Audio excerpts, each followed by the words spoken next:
I like being scrappy. I have endless amounts of energy for sort of like problem solving and hard things. 15 years into the business, I actually am confident and I know what we do well and I know what we do better than anyone else. And I will tell you that if one thing being a mom teaches you is like your capacity to endure is on another level, you know?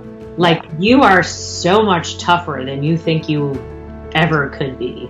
I try to say it out loud because I feel like women need to hear that like you actually can say no to things out of self-preservation. And you know what? If you want to judge me because I didn't do it, like I don't care. Like I have like from the beginning been like, you know, it's a doggy dog world out there. Like you're going to have to fight. You're going to have to fight for everything that you want and you're going to have to work your ass off for it.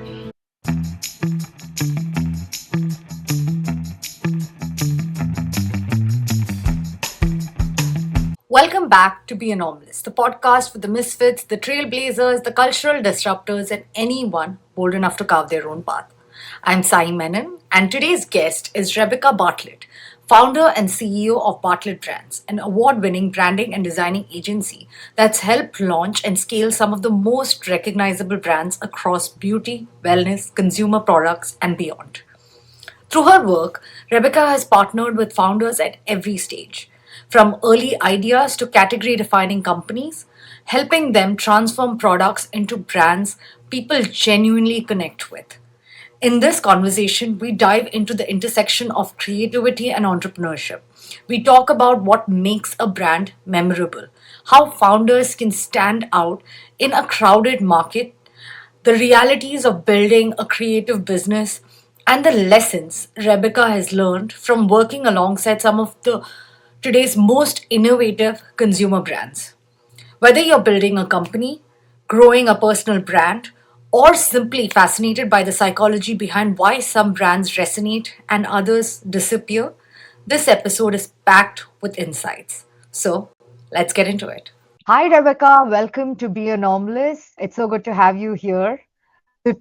I'm so excited. So, let's dive in. Before we dive in, how would you introduce yourself without the titles? Without oh my gosh, a trick question. I mean, I am a serial creative entrepreneur, but I probably don't have enough practical skills to actually be an entrepreneur.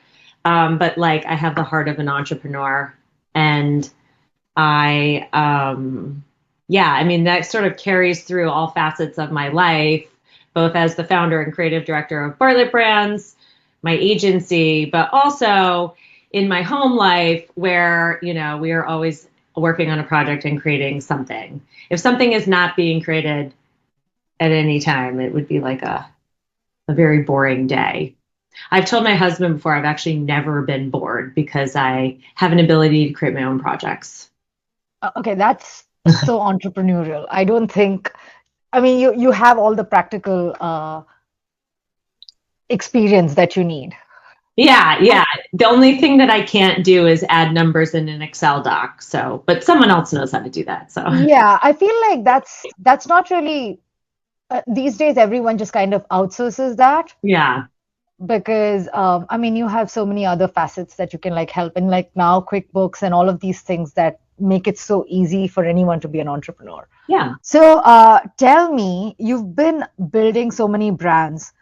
What has shaped you experience like throughout these processes? What have you learned from them? Yeah.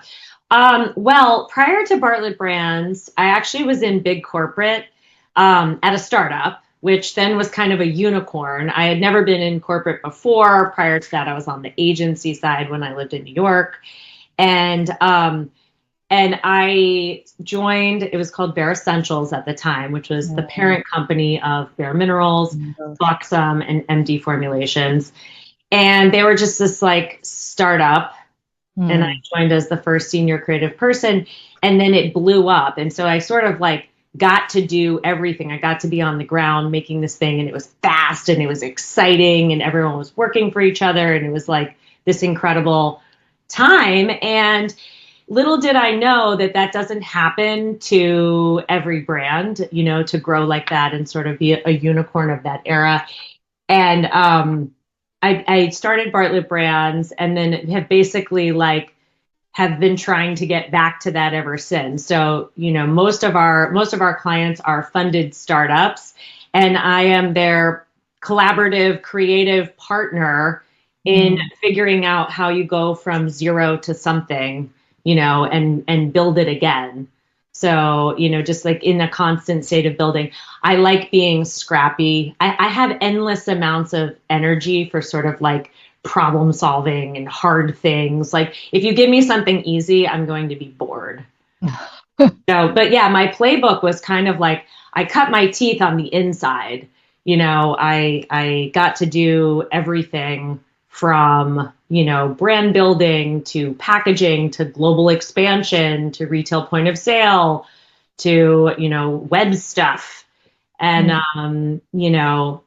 definitely made a lot of mistakes and made some things work out. And, with our clients now, it's just like ride or die, Yeah. help them navigate that time. How is the transition like? You working for a big corporation versus then starting something of your own? There's so many things that differ in terms of starting with budget, and then also you have to find your own clients, you have to build those relationships. I think that is somewhat translative, but then what was the major shift that shocked you? In the beginning, I would say that none of it was the work. None of the work was like shocking. Honestly, it was just probably selling myself. Like as women, we're always taught to be like, let's Yeah, share the credit of this project, even though I you know. know that like you did the whole fucking thing yourself. You're like, Yeah, we did it as a team, yeah. and so I like, it was always like we and then you get out there and you need to sell Mhm. yourself and your services, and it was very disingenuous for me. Like I actually embodied this character. It was like a man version of myself where it was like, I have like a huge ego and I'd be like, my work is the best and it's great. And I like really had to kind of train myself to do Yeah, that because like they feel the confidence. Like if you don't yeah, express the confidence, they're not going to yeah. hire you. Now 15 years into the business, I actually am confident and I know what we do well and I know what we do better than anyone else. And I will tell you that. But in the beginning, it was like so awful. I would get incredibly nervous. And yeah, I really had to just embody like a completely different person. That is so interesting that you said about like, you have to kind of embody a man, because we as women, we're taught so many things to sort of like please others or sort of, share the credit, because if anything else, you would be seen as a bitch or That's you would be right. Oh, seen as yeah. bossy or, all of those Yeah. negative words. So interestingly, to be successful, you have to unlearn all the things that you're taught throughout your childhood, throughout your, sort of work process. And that's the only way you can shine. How did you unlearn? And what were the different things that you had to unlearn to be able to embody the person that you are today? Oh my gosh, that's such a hard question. Um, yeah, I mean that sort of like confidence piece and the we factor was Yeah. definitely the biggest hurdle.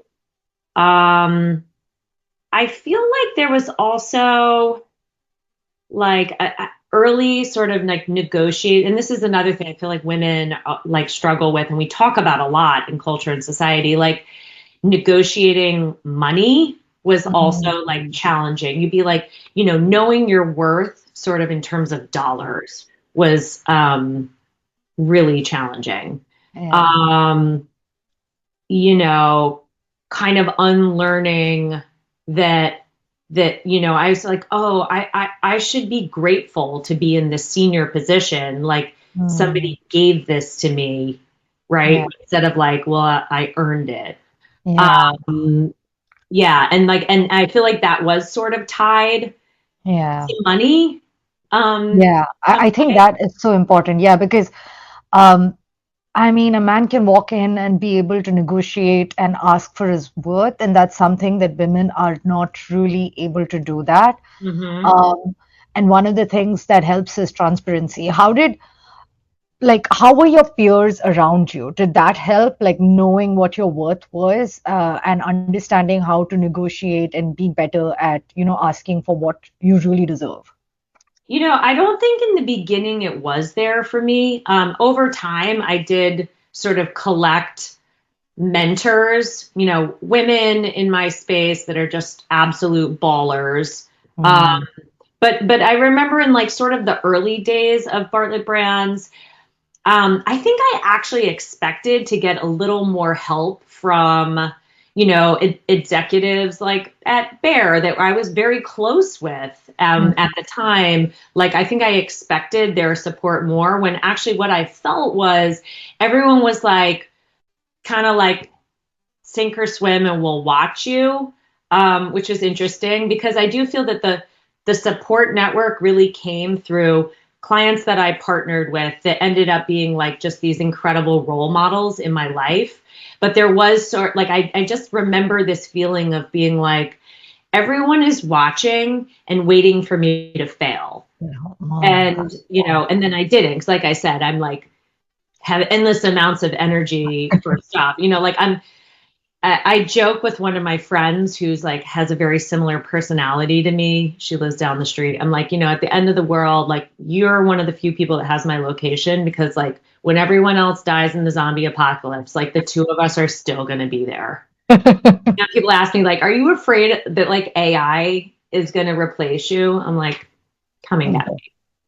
Try, just try. Yeah. I feel like now everyone's over the AI. It's like, okay, that's it's whatever. Yeah. So tell me, how did you start Bartlett Brands and what did you see that was missing that you felt like you needed to create the space? Yeah, I mean, I would love to say that I had this like forethought, but it really wasn't that, my brother passed away suddenly. And so, I left Bear, but it was time anyway. It was like big and slow. And so, as I'm explaining who I am in character, like that's not this big corporate is not the place for Mm, me. Um, so yeah, I took a little time off to kind of like think about what I was going to do. Thought about kind of just, I created my LLC and was just starting to kind of pick up work. Like I joined a sort of like discovery beauty platform online as like a founding creative director. So lived a startup life and joined two agencies as a, contract creative director. And she just was kind of like feeling it out. There wasn't really like a means to the end. I was just sort of like the doors were open and I was just seeing what came that was fun. And then I started picking up, sort of individual clients. In the early days, it was like probably more big corporate, like the Sephora's and Kendo's, and I worked on a project for P&G, like, so it was kind of like more big corporate then. But then I also started to build like a smaller client base where they're like, more indie brands, like just getting their funding, just getting their feet on the ground, and ultimately found that like that was the most exciting area mm, and then was able to kind of grow into where we became the agency of record for a number of different incubators. So one being Amrys, which is a biotech company, or Credo, Clean Beauty. I created several brands for them. So it was like we were tied to sort of these bigger entities where like innovation and new product companies were coming out and ever since then, really, we've been sort of in that space where it's like we're with the client for at like day zero, day negative zero. In mm, a lot of cases, it's like these companies that are, they have an idea or they have a proprietary ingredient or some or an asset that might be a person and their philosophies, and they're like, great, how do we enter the market with this? What do we do? And like we don't really need a brief. We're like, great, we'll figure yeah. it out. We'll go through, brand strategy and full brand building and roll it out and give it its best shot. What did you think was the difference working with a big corporation or like bigger brands versus indie brands? What excited you more about the indie brands? Yeah, I mean, I'm really tied to sort of like if I'm going to spend my creative energy working on something, I want that product to sort of like come to life. Whatever this Mm. thing is, whether it's a tech product or a product. And I feel like with big corporate, it's all about mitigating risk. Mm. It's like it's a big slowdown. Like your best ideas go to the graveyard. With indie brands, and with startups, it's like they only have one shot. They're hiring you to do it. It all goes out there. And like, I feel like the mentality is to take risks and to do things differently and to push Mm. versus big corporate, which is the mentality is to, yeah, like mitigate any risk that could possibly happen, get approvals from 5,000 people and ultimately probably kill it off, whatever the thing is. So, You had more creative freedom with the indie brands. um, More, I mean, our process is very strategy led. So it's not like Mm. it's just wild ideas out there. Like I do think of wild ideas within sort of the confines of like things being, strategically a good idea. But yeah, I just think like brave thinking is like, most people who are founders and entrepreneurs are brave thinkers. Yeah. um, yourself, Mm. you've been around Yeah.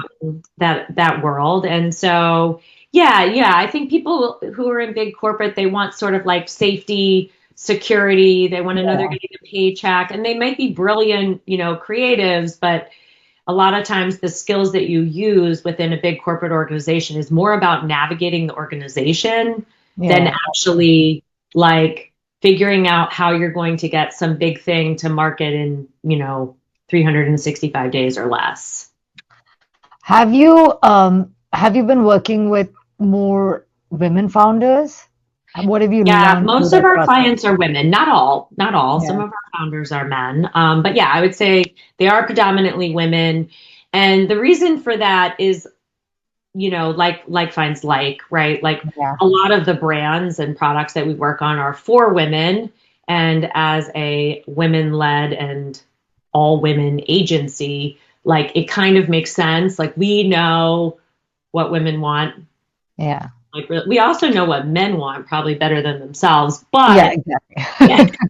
um, we don't get hired by men as much because there's like, I think that it would be the same the other way. Like as a woman, if I were hiring an agency and it was all men, I'd be like, this is a little Yeah, weird. exactly. So Yeah. there's been times where, we've been for projects that are being run by like a male team where we have been questioned if we as a group of women could, understand the market, and so like it's our female squad has been questioned whether or not we could do the project. If it's something, and these are like projects where the outcome is like a genderless thing where they're like, Mhm. like, do you think you can do something that's not for women? You're like, okay.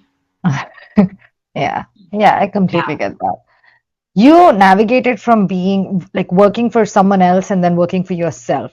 How is that transition like in the sense that you're sort of your own boss. You have to create your own system. You have to work, you have to make your schedules, and you're not really answering to anyone else besides your clients. So you are your own boss creating those rules. How do you kind of do that for yourself?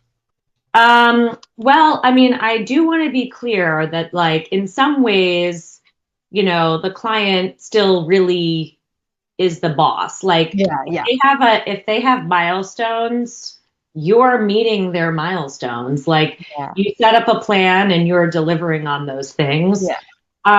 The part that I love about being my own boss is like figuring out how to get there and Mm. sort of like the autonomy of doing that.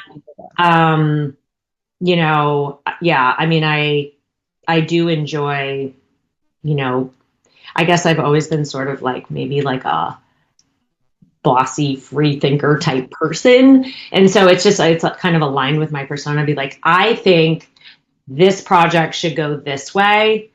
And I don't have anyone to argue with over that.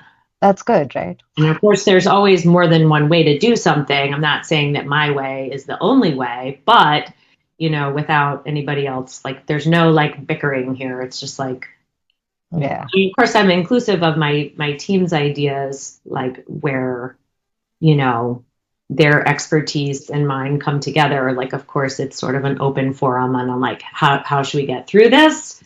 But yeah.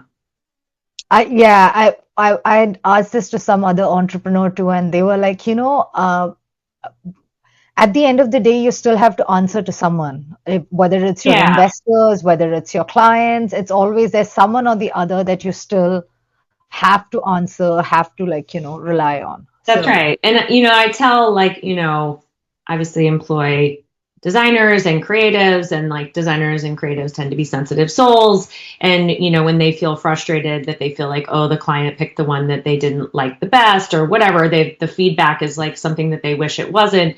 It's kind of like, remember, like this is not like a personal art project here. Like this is a service industry. We are here to solve their problems. And they are the ones that ultimately have to live with this. Yeah. I mean, that is like, I would say of all the jobs that I do, I'm like at the center of the process. And a lot of it is like being sort of that client reader where it's like, we want to push them. Let's figure out how far we can push them, but they're still going to love it and feel like it's theirs and own it and stuff. Have you had to say no to a client? Oh yeah, for sure. Yeah. I mean, we're so small. We have to be selective about the clients that we take on, and our projects tend to be very like large and long, like a typical brand development, strategy through launch is a year or more, and so, and at some point after the first few weeks, like you literally are seeing the client once a week in a meeting, and like right away, up front when we're dating, if I hate you and we're not aligned in values and you hate me, like we're not going to be we're not going to be a good partner. And that's something I think like early on when I was trying to build the client base and build the portfolio, you say yes to more things, even though like your gut kind of tells you it should be a no, but you have to say yes. And now I feel that I've done enough of these projects where like, if you and the client are not like this, it's almost like it's not worth doing. It never ends well. Let's put it that way. Okay. So I've become more selective, and it is sort of like it's like the gut feeling. It's like, yeah. And you're right, actually, when you are. I feel like women have you like, yeah. Know. Yeah, I feel like your gut is always right. Like, if it's not working, it's like dating too. Like, I feel like people know, but they still want to like keep it going and see where it is. But you just are trying to be optimistic. But that's right. Like on paper, like the project might be incredible where you're like, oh yeah, you have a white space here. Like this would be awesome to roll out. But like, if that's not like that, just like in dating, because you might be like, yeah, on paper, you'd be the perfect partner for me, but. Yeah. So tell me, you're a mom. Tell me, how do you navigate being a mom and working for yourself? How do you balance that? And I feel like this question is always asked to women, but I want to ask you this because that expectation is there from women. Yeah. I mean, I would say that I probably could have more balance, but I really have put up, I do have some barriers. Like I really try to preserve the weekends for the family and like not open my laptop. Yeah. So I do sort of put up boundaries around my time. Look, I mean, I work a lot. I like working. I like the projects that I'm working on and have sacrificed a lot Yeah. to be able to work and, be excited about my day job. My kids are resilient, like I feel like my kids are awesome and I'm very, very close with both of them. But they don't have all of my time. Yeah. Um, yeah. In fact, today is my kid's 10th birthday. My oldest Oh, child, she turned 10 today. oh Um, my. and like, we talk about like the sacrifices that you have to make Yeah. as a mom. Like you're going to sacrifice one thing or another. It's either yourself, Yeah. or your child, whatever. Like some sacrifices are always being made. Um, right before she was born, we signed on Biossance, which was a clean beauty brand that we created, Oh, and wow. it was incubated out of Amyris, and we had not worked with them before, but like I really saw the opportunity for the brand. And the GM at the time was like, I realize you're about to give birth to a child. I want to be clear that you will be present in all phases of this. And the project kicks off like, the week after she's born. I've never I've never had a baby before at this point, and I'm thinking to myself like, oh, I mean, having a baby, like, taking, some time off is probably like vacation, right? We've been fed all these false narratives, like those photos of like a working mom where she's like put together and like her kid is Yeah. clean, the baby sitting on her lap and she's like typing at her laptop. Yeah. So like Yeah. I literally thought that was what this was going to be. Like I had no idea that if the baby is there, you will not be able to do anything. Yeah. So fortunately, we had set up a nanny share in advance because I did start Biossance like literally the week after she Oh was my born. gosh. But like no turning back, I don't regret Yeah. that at all. That was an amazing brand launch. It really changed, lab back clean beauty. And, we went on to work with Amyris on all kinds of things for years. It was an incredible relationship. So no regrets, but did I take a maternity leave? I did not. I was working. Right. And so sacrifices, depending, like there was some part of me that was like, oh, that was disappointing. I thought that like, well, first of all, I think I just thought it was going to be different. Like I said, I thought you could like sit and do great creative work with your baby like sitting on your lap and like Uh, there's so much false narrative there. Yeah. such a false narrative, right? I feel like it's not just about the baby, like you yourself, your body has gone through so much, and there's hormonal changes. People don't really talk much about the postpartum hormonal change. Might not be depression, but still there would be some sort of like your body is going through so much and So you have much. mood swings. Like I feel like now looking back, I was a complete mess in the sense that I would get angry over small things. I would just snap at people. I was just, I mean, I feel like people don't talk enough about what women go through, and there's so much attention for the baby, but you started work immediately. Like, that's so much on you too. Like, I mean, it's not, but truly, I really didn't know. I was yeah, like, yeah. when I went there the first day, I was like, okay, I'm leaving the house. I like drank a 5 hour energy and grabbed a bag of almonds. I had like my breast pump and then I Oh was my like gosh. in the, I was in their lab and I was like, I think I might go unconscious.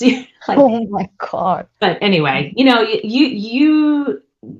if one thing being a mom teaches you is like your capacity to endure is on another level, Yeah, you know, yeah, like you are so much tougher than you think you ever could be. Uh, yeah. but Completely agree. yeah, we've actually been talking about matrescence a lot at Bartlett Brands because we're working on a brand right now called Malama. It's a Oh, little hard to explain what they do unless you fully understand maternal care in the United States, specifically paid for by Medicaid, mm, which we don't have to get into. But it is like really we spent a lot of time understanding and looking at the system of healthcare in the United States, specifically around, women who are becoming pregnant, having babies, and then like essentially what happens now is like, it's all about like, let's have a healthy birth and have the baby. And then it's like, Mm. peace out. Like, we'll never see you again. Eh, And it's like, it's such a profound shift in everything about you has changed, including your identity, your body, your spirituality. It's just like, and you're right, no one really talks about this. Like, the me from before thinks like the me from after is going to be sitting at my desk, like with the baby like propped up and like no, barf on it. And, eh, it's like yeah. that nothing about that is real. No, and also the instant connection that people talk about, like I don't know why, like oh my God, as soon as you become a mom, you like instantly are connected. I was at the hospital after the delivery and I was like, I'm not feeling all of the things that you read about that as soon as you give birth and you become this mom and you're like this different person. And the nurse was like, girl, that's all not It's all true. bullshit. Yeah, Yeah. that's all bullshit. Yeah. Don't believe that. I was like, okay, thank God you are there Oh, to validate that. totally. Totally. So Like the again, it's just like these ridiculous narratives that we're yeah, fed that are like, it, and people who are like, oh, like, the orgasmic birth, you're like, fuck that. yes. That is Oh my God. stop feeding that narrative out in the world. Like, I know. And also, like, I mean, normalizing the fact that saying these things are okay because that doesn't make you a bad mom. I feel like that's why women are scared to speak up because they feel like they're being judged for being a bad mom. And I feel and like they that, are. They yeah, are. they are No judged. one's more judgmental, like than, women in the workplace and mom on mom. That mom on Yeah. mom stuff is like brutal.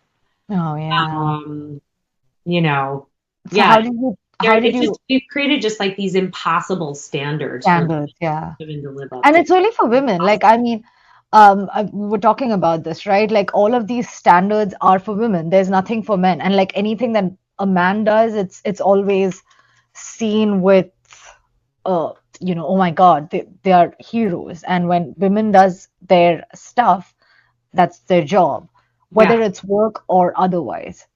Yeah. I try, like, because I'm aware of this, I try to be like somewhat outspoken when I'm Mm. like taking my bar down, where it's like, you know what? My kids don't really need to do this and this and this. I don't really need to kill myself trying to like make Yeah. that happen for them.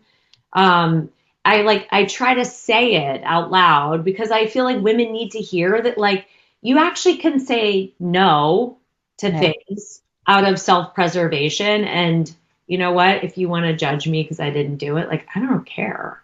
Yeah. So, but yeah, And it's a like very happy place to be, but it takes a lot of work to be able to reach that point, especially to do with kids. I feel like as moms, you're constantly put, um, like you're constantly being judged, like you said, you're constantly being criticized about the things that you do or don't do. Um, and yeah, and also the guilt aspect of it, like it's always said as a mom guilt, like, but I feel like it should be now in this day and age, it should be just parents. It's a parent's job. It's not a mom's job to do a certain thing. how last week we were talking about like how can we do a shittier job at everything? Yeah, Like that should be our goal for those of us who are overachievers, yeah, just like feel like if you do anything less than 110%, you're just like failing. yeah. Um, yeah, that's just The standards should be a little we bit, need yeah, to just like, yeah, we lower can them. just do Yeah, a shittier job and it's it, actually fine. Like we're still it's doing it. fine. Yeah. But yeah, the working mom for that sort of profile of overachieving working mom, it's like I see this across the board with my friends. Like they Mm. overachieve at parenting, they overachieve at everything, at their expense. We do a lot of consumer data, and like I said, we like work on a lot of brands targeted towards females, and so we always have a pulse on like what's happening for women in society now at different life stages. And the mom life stage, like we have not reported anything positive there in Oh a wow. really long time. she's totally tapped out. And it's like, well, of course, you can see why. You can really see why. She's stressed, she's exhausted, and she's tapped out. Yeah, I. So you're saying that it's not changing? It's just going backwards? I mean, it's really gotten worse. I would say, I feel like we started, and like, I would say it was bad during the pandemic, but it really started before that. Like it's been probably a decade of where it's like mom is really struggling. It's like for so long, like, again, more narratives that you get fed with, you need to become like a girl boss, you need to achieve.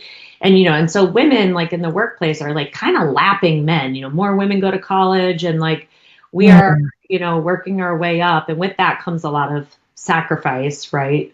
Yeah. And then with that, you have these sort of like cultural backlashes, like the movement towards trad wife, because like, Oh, yeah. we suddenly look at like, what does working mom mean? Yeah. And it's kind of brutal, and then it's like, oh, do I want that? Yeah. So yeah. I mean, it is a lot of sacrifice. It is really hard. And it all happens at your expense, whether, whichever role you're taking on. Uh, you have a boy and a girl, right? I have a boy and a girl. Yes. The 10-year-old is the girl and the boy is 6. He's going to be 7 soon. Oh, God. Wow. Um, do you see a difference in how you like raise them, or how, you sort of uh, like see how they're being treated in the world? Yeah. It's kind of funny.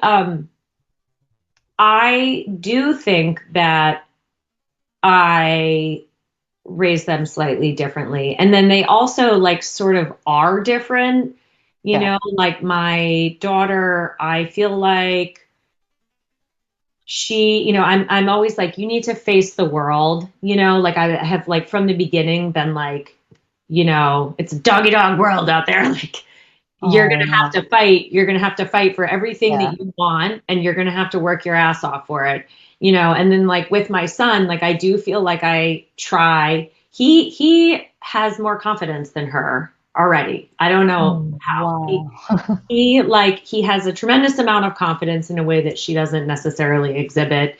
And yeah, I feel like I do spend a lot of time trying to be like, help him to be empathetic, to like also see situations that she's in her life where there's sort of like male and female dynamics at play. One of the big issues is she is a very competitive soccer player. And at this point, in 4th grade, the boys are much more aggressive and they're better than the girls. And she wants to play with them and wants to be accepted by them. And they largely don't really care about her. And so this is like a perpetual conflict, and so with Jeremiah, I'm like, be aware if one of your teammates who's a girl, you be aware to include her and pass to her, because like she wants to be there and she may not be the best person on the team, but like note how many times your sister has come home crying because she feels like the boys are icing her out, I've seen that, like, when boys have sisters, they turn out more empathetic. They understand the female emotions a little better. Yeah, so it's interesting because I have a boy, and like most of my friends, they all have girls, and I feel like the conversation is also always different. So that's why I was like, I feel like as a parent too, it would be different to parent both, gender. But at the same time, yes, I feel like I kids would like also to say that different. I parent them the same, but like I actually don't. Yeah. Yeah. Yeah, I mean, okay, getting back to your brand, uh, how has The ambition 2.0 changed? podcast. All of our parenting advice that may or may not be right or wrong. I feel like, I mean, as long as we're able to do multiple things without feeling bad about ourselves, I think that's a success. Yeah. Yeah, exactly. Exactly. How has ambition changed for you since being a mom? Yeah, I mean, I feel like I've definitely had to have some self-talk on like where do we need to be now in terms of managing like aggressive ambition with like don't kill yourself. Yeah, Um, yeah, I mean, I really loved last week when we were talking about how we both had a mentor yeah, that like just said something where you're like, wait, you can step back a little bit. yeah.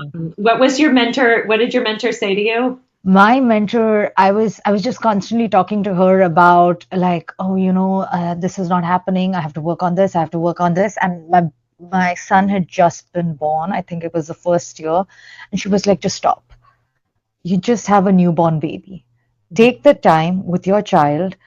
Uh, and she's at a high position, and now she's even at a higher position. At that point, she was still working. She has two kids, and she was like, the only regret I have right now, and the position that she is in, she's like, is I was not present with my kids, and her kids were in high school at the time, and she's like, you can join your career later on. Just take this time to be present with your kid, and because the first few years, that's not going to come back later.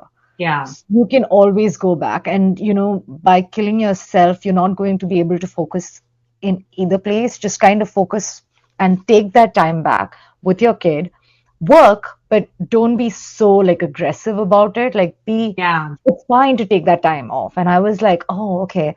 And she at that position's telling me that like the thing that she regrets is not being able to spend that time with her kid. I was like, oh wow, okay. It's news to me. I know. It's like you just need somebody to come and save you from Yeah. yourself. Just And to hear especially that from someone at that someone. position. I feel Yeah. like when you hear it for someone else, it might not land the same way, but someone from her position saying that it's fine to take that time off, it's fine to be able to, like, your career will still wait for you. You're not going to miss out on anything. But the Right. time that you have with your child, that's not going to come back because they're going to go away, and then you're going to figure out what you need to do with your life after that. Yeah. Yeah. And yeah, again, like hearing it from someone who has achieved, they've reached Yeah. the top. It was really the same for me. Yeah. My mentor, Dawn Dobris, who was a multi-time CEO, like Oh, total wow. Okay. baddie, Yeah. now runs the fund Capital F. She founded it. Like she literally unstoppable woman. This is like post pandemic. I ran the business. Like we survived through the pandemic with my two little baby kids. Oh my God. And like I was just so done. I was so done. I was like, Dawn, I'm gonna burn it down. I just cannot go on anymore. I would rather just go back to corporate and be a cog in the wheel. Mm. And she was like, oh, you need to burn it down. You can just slow down a little bit. You can just step back a little Seems bit, so a obvious, little but less. And it was like, I was like, you can? Wait, you can? So, I feel like because you're in this rat race, you just don't realize that slowing down is an option. no, it's just like, what? I was like, she has three boys. Oh my She's like, gosh. yeah, like in my 40s, like when they were all really little, it's just like I had to kind of like wheel it back a little. I was like, you did that? Oh my God, I didn't even know that was possible. Yeah. And then, you get back on your feet again and I think there's this narrative too, right? That women can't have it all. And like I feel like that is also not something, because it's like you cannot have a successful career, and you cannot have a relationship and be a mom. That's never said to like a male. It's always like a female thing. And I feel like hearing from people who sort of, have lived their life with everything, it validates it even more. yeah. Yeah. I think that where everyone should think of this is like there's a right answer for you. And Yeah. that's not the same answer as for everyone. Like, we were talking about the Emma Grady book and Yeah. the decisions that she made, which are amazing for Yeah. her. And I certainly know many women who have sacrificed it all to be at the top. And that's amazing, and then, but it's a whole spectrum. It's like you just Yeah. have to find where you land, where you're like, okay, I'm able to achieve what I want in the workplace. I feel like I'm doing a good job as a parent. And this is like blocking out all the noise and the narratives and stuff Yeah. that you're being pummeled with. But like, where do you land? Like I Yeah. never aspired to be a stay-at-home mom. I Mhm. like working, so for me, being able to like volunteer at the kids' school like that, I'm not interested in doing that. Like there's a lot of things that I do for the kids' school, but not during the day. So Yeah. you find the place where you're like, this is the perfect place for me. That might not be the perfect place for you, and that's awesome. How have you gotten so comfortable with your choices in terms of not letting the noise, and especially those judgments come from other moms or other women? Yeah. How have you been able to, block those noise? I think it's just lived experience. Mm. I'm not young anymore. With every decade that goes by, I feel like, like in my 30s, I was just wrestling. I was embodying my man character, my man Mm. persona to just be able to tell people that I was awesome and could do good work, and then in my 40s, it's like I just feel a lot more. I know myself now very well. And like, I feel like you do reach a point that I don't know that anything can get you there other than time and lived experience, where you just kind of reach the point of like, it's just going to be like this. Yeah. You trust yourself, like that inner voice, that gut instinct, which is always right. But like in your 30s, do you trust that all the time? No, you don't, because you're still like, oh, well, I should be, and I could be, and I want this. Yeah. Yeah. Have you ever faced anything like that, or any sort of experience that angered you through the process of your work, with any experience that you had to deal with a client? I mean, like, wait, ask the question again. Um, I mean, have you had to deal with a tough client that, because in a client relationship, it's different, right? Like you cannot speak your mind in a way that you want to, but has anything come in the way of your work? A Mm. difficult I situation? actually do speak my mind. Oh, And really? yeah, my Okay. clients hire me because they like, again, it is like we tend to end up in sort of like deep relationships Yeah. that are really embedded in trust. And, they are people that, I can just communicate very clearly with. And if we're on the opposing side of an issue, the sort of understanding is like, I'm still hearing them, and I can compromise, but there's never a point where they won't know what I actually think. Okay. Yeah. I mean, that's a great working experience too. So then you don't have to like hide anything or Yeah. I mean, if somebody accidentally hires me and they don't know that about me, you know, I'm Mm. usually like in the dating part, I usually try to make it very clear that who I am. I'm Yeah. very myself in my work life. There's only kind of like one version of me.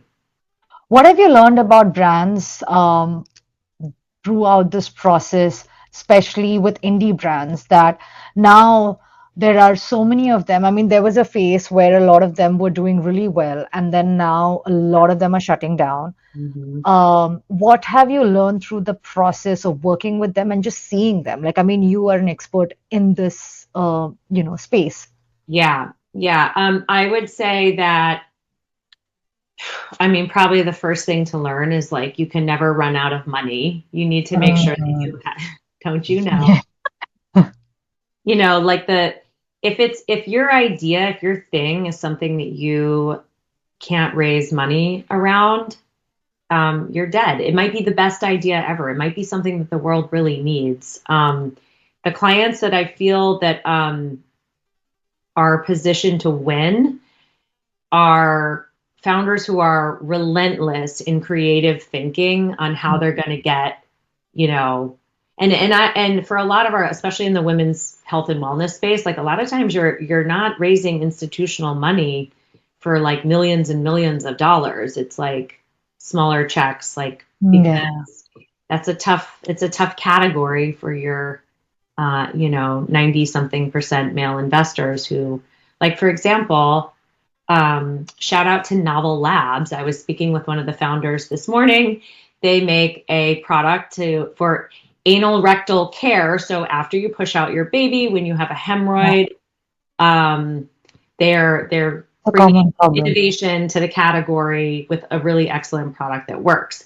They are having a very hard time fundraising because who wants to hear about that? You know, only if Yeah. you've had that problem do you see that there's like a real opportunity there. So, this morning our conversation is around what are all the creative ways you can get to market with lack of capital. Who Yeah. can invest? How do you get the product out the door so you can start selling things and show proof of sales? So, Yeah. yeah. Has that been, I mean, like you mentioned, you sort of have this working relationship that you end up being like really close. Has that been emotionally, like, does it emotionally affect you when brands go down? The brands that I would say that I'm trying to think of one that's shuttered that I was tied to. I mean, I'll tell you more of the brands we've created. Like a lot of them are about, 8 to 10 years in, and most of them are still Oh, okay. still Okay. out there. Yeah, yeah. We have a proven record of success.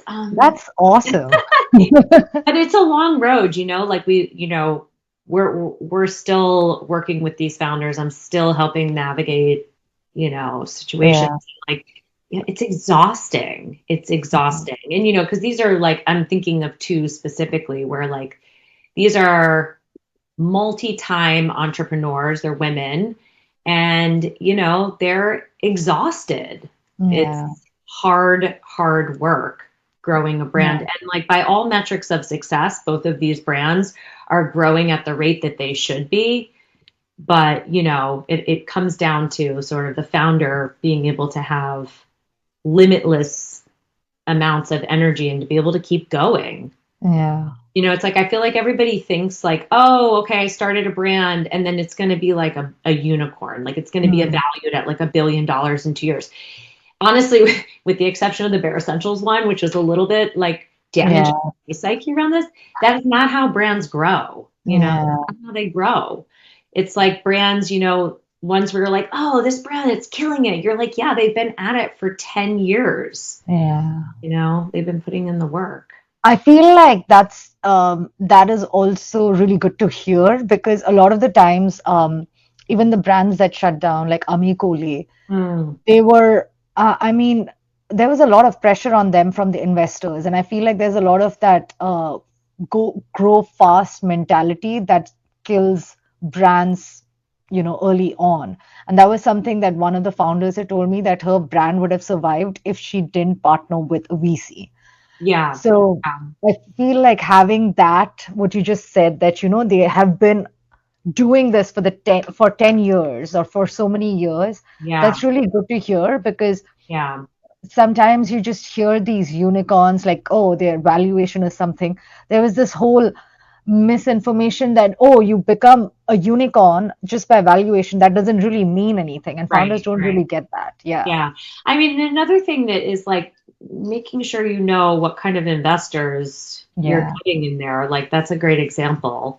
Yeah. Like your investors need to understand, depending on the category you're in, like how long it takes to truly build a But I health. think that also becomes like because women, like you mentioned, women don't get enough funding. I think it reaches a point of desperation where whoever you get yes from, you just like partner with Yeah. them. Yeah. Yeah. You're very vocal on your LinkedIn about the issues that piss you off, or women health, the body discussion, like how women are constantly compared and or constantly judged on their body. How do you kind of navigate that anger?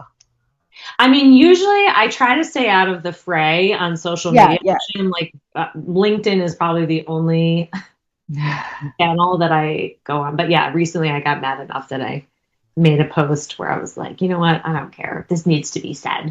Yeah, I mean, like Yeah. you said it in a really, like you spoke beautifully without the anger, but at the same time, yeah, your post was beautiful. Oh, thank Yeah. you. Yeah, I mean, buried down there, like past the fold where most people have already stopped reading, it did say something about taking down the patriarchy, which I usually refrain from doing. But in this case, I was just like Sometimes you need to say it. Yeah. mad that day. So, how do you kind of navigate that anger? Because, I mean, on a day-to-day basis, you see a lot of brands, you see the injustice happening, you see the news. As a woman, how do you kind of, Yeah, uh, I mean, fortunately, like through Bartlett Brands and the clients that we partner with, like we are working at chipping away at that, yeah, especially yeah, for some of our brands in like the women's health and yeah, wellness space, where like there's an injustice to be corrected. yeah, So, normally I'm sort of like channeling just directly into creating a great brand that people want to rally behind and can change culture and can change society and can change the world. yeah. Yeah. What is next for Bottle brands? Oh my gosh, I don't know. Yeah, I mean, I don't know. We've always been so product focused, like brands that ultimately the thing that they create is a product. And now we're working on two brands in the women's health space, Zella Health, and then also this brand Malama, which is the maternal care for Medicaid, which are like, these are, neither of them have a physical product, which is interesting. I was like, oh my God, this is so Bay Area of me. It's like AI. I'm like in that. So I don't know. Me and the senior designer were recently discussing, we're like, oh, like, need to do some complex packaging soon. So I don't know. Oh, It'd be cool if sustainability came back as something that like we would talk about and receives funding. That's something that I've always cared about. So yeah. do you think it has always been sort of just a marketing stunt? Or, Sustainability. yeah, I think in its heyday, maybe it was, but like truly, I mean, a lot of things still happen in the sustainable yeah, space, even though it doesn't get the lip service that it did then. I think like our planet is in sort of an existential crisis. it is. So Yeah, like, once Trump is gone, we'll be able, to talk about it. My friends who have like small funds and stuff and like they invest in the sustainable space. It's just now they call it something else to make everyone happy. But like for those of us that care about it, we're still here for our clients. We're still making the best possible decisions for them, even if it's not something that you're just hearing that buzz from. yeah. Um, so yeah, I'd like to manifest another project there. But Sustainability, yeah, yeah. I mean, it's like like I said, I feel like if it's not hard, I'm bored. So the sort of evolution of time Yeah. that's that we're in has been great because like the things that we're working on are hard and they're different and they haven't existed before. So, there's always a brand challenge there. And you clearly don't really see AI as a threat. What, AI? Yeah. No, Yeah. no. I mean, we use AI. AI has been integrated in our tools for a long time. As a small business owner, there's some things that I do that like I don't even want to tell you about that I don't want to do, but they're not like the kind of thing you're going to like hire out to do because whatever. But like, I see it as the potential to help me. Hmm. Same. Um, I'm a little concerned for like my children who will, like seeing how it's changing jobs. That's concerning. I think I don't know what the future holds. I don't know if we can imagine.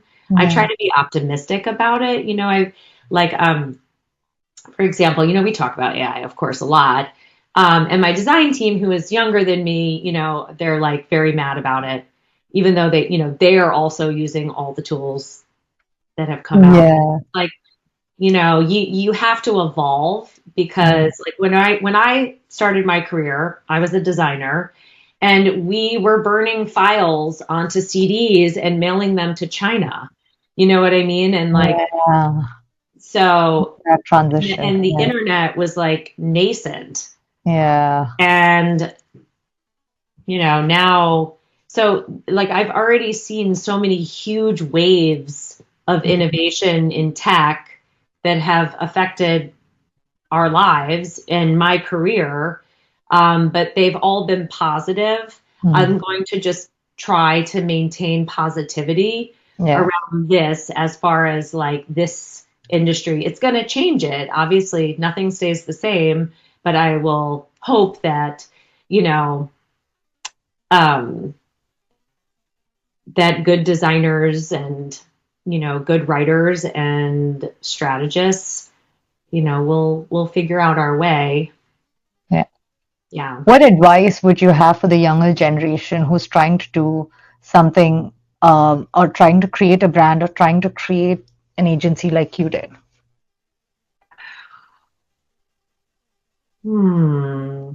Yeah, I mean, I think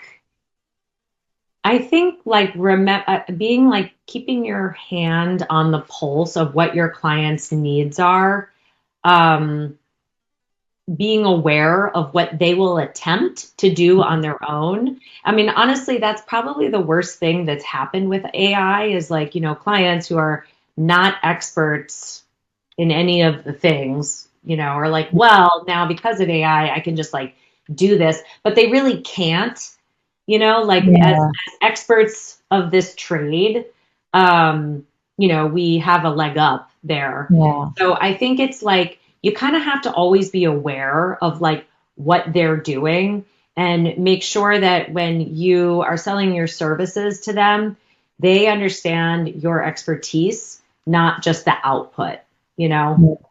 It's not just execution because execution is the thing, like that's the thing that's changing rapidly. Now you can push a button And and things. generate like a million ads, not that we Yeah. do that, but um, like that the execution part is like what is changing faster. And so like always focusing on sort of this like higher level, strategic thinking expertise, like the thing that they can't do because they Yeah. don't have the experience and thinking probably, and this has happened, I think, for Bartlett Brands too, where it's like kind of like honing in on that sort of superpower, Okay.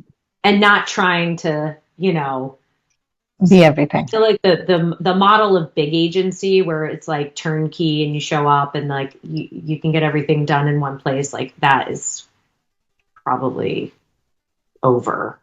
Yeah. It's just like And AI. I feel like AI can create the same thing over and over again, but what probably would stand out is the ones that are unique.